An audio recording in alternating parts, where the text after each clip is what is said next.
Super കൺമണിയുടെ latest promo റിവ്യൂയിലേക്ക് എല്ലാവർക്കും സ്വാഗതം. അങ്ങനെ കൺമണി അലിഗയിൽ കൃഷിന്റെ റൂമിലേക്ക് ചെല്ലാണ് ചീഫ് ഡിസൈനറായിട്ട് ചാർജ് എടുക്കാനായിട്ട്. ഇതേ സമയം കൺമണി അലിഗയുടെ അഭിമാനമാണ്, അല്ല എന്റെ അഭിമാനമാണെന്ന് പറയുന്നുണ്ട് കേട്ടോ കൃഷ്. തുടർന്ന് കൺമണിയും കൃഷും കണ്ണോട് കണ്ട് നോക്കി നിൽക്കുകയാണ്. ഇതേ സമയം ആ വാതിൽ തുറന്ന് മാനസ വരികയാണ് കേട്ടോ. മാനസ നോക്കുമ്പോൾ കൃഷ് കൺമണിയുടെ കൈ പിടിച്ച് നിൽക്കുന്ന കാഴ്ചയാണ് കാണുന്നത്.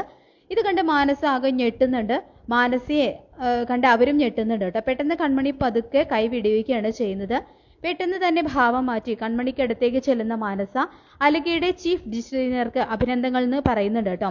ഞാൻ കൺമണിയെ അഭിനന്ദിക്കുന്നത് GM ആയിട്ടല്ലെന്നും പറയുന്നുണ്ട് മാനസ. കൃഷിന്റെ പെണ്ണായിട്ടാണെന്ന് പറയുന്നുണ്ട് കേട്ടോ. ഇത് കേട്ട് തല കുമ്പിട്ട് നിൽക്കുന്ന കൃഷിനെ എങ്ങനെ നോക്കുകയാണ് കൺമണി. പിന്നീട് സാഗർ ദേവജിയോട് ഫോണിൽ സംസാരിക്കുന്നതാണ് കേട്ടോ കാണിക്കുന്നത്.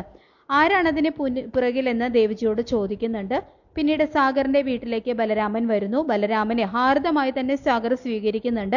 ബലരാമൻ കൃപയെ കാണണമെന്നോ അതിനാണ് വന്നതെന്നോ എന്തെങ്കിലും പറഞ്ഞു കാണുമായിരിക്കണം. എന്തായാലും പിന്നീട് കാണിക്കുന്നത് ബലരാമൻ കൃപയ്ക്കരിയിൽ ഇരിക്കുകയാണ് കേട്ടോ. ഈ ഏട്ടന്റെ മുഖം മോളെ എവിടെ വെച്ചെങ്കിലും കണ്ടിട്ടുണ്ടോ എന്നെല്ലാം ചോദിക്കുന്നുണ്ട്. ഈ മുഖം മോൾക്ക് ഓർമ്മയുണ്ടോ എന്നും ചോദിക്കുന്നുണ്ട്. എന്നാൽ അത് കേട്ട് കൃപയ്ക്ക് ഒരു ഭാവമാറ്റവും ഉണ്ടാകുന്നില്ല കേട്ടോ. ബലരാമന്റെ ഉദ്ദേശം എന്താണെന്നും വ്യക്തമാകുന്നില്ല.